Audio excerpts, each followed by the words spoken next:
Somewhere right now, a perfectly good tomato is being thrown in the trash. Not because it's rotten, not because it's unsafe, because it's the wrong shape. That's not a one-off. It's happening by the truckload every single day all over the world. Here's the number that should stop you. In the United States alone, somewhere between 30 and 40% of the entire food supply is never eaten. That's roughly $220 billion a year spent growing, shipping, and disposing of food that goes straight in the bin. Zoom out globally, and it gets even bigger. About a third of all food produced on Earth for human consumption is lost or wasted. To grow food nobody eats, we use a chunk of farmland larger than the entire country of China, and about a quarter of all the fresh water used in agriculture. And here's the part almost nobody thinks about. All that wasted food doesn't just disappear. It rots. And rotting food produces methane, a gas that traps roughly 80 times more heat than carbon dioxide in its first 20 years in the atmosphere. Add it all up, and food waste alone generates more greenhouse gas emissions than almost every country on the planet. If wasted food were its own nation, it would rank as the third largest emitter in the world, behind only China and the United States. Bigger than every car, truck, and ship in Germany, Japan, and Brazil combined. So why does this keep happening? A huge part of the answer comes down to something almost embarrassingly simple: looks. Grocery stores rely on automated sorting systems that scan fruits and vegetables for size, shape, and color. A carrot that's a little crooked, a potato that's a bit too small, a tomato with a strange bump.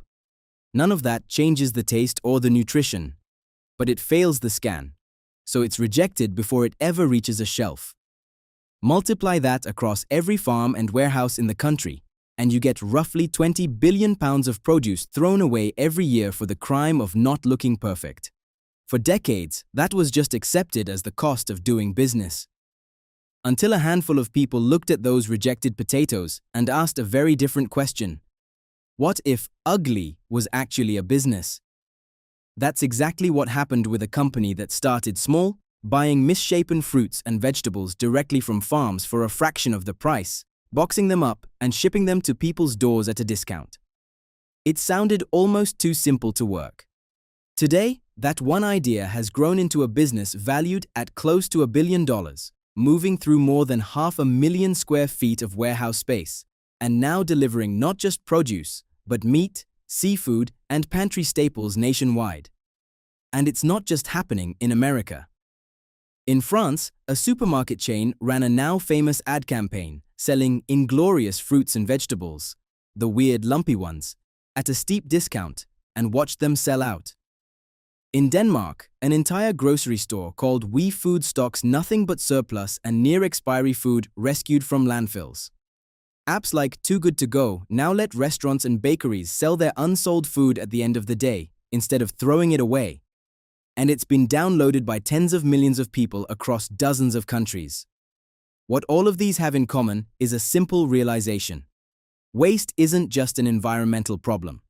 It's a broken supply chain.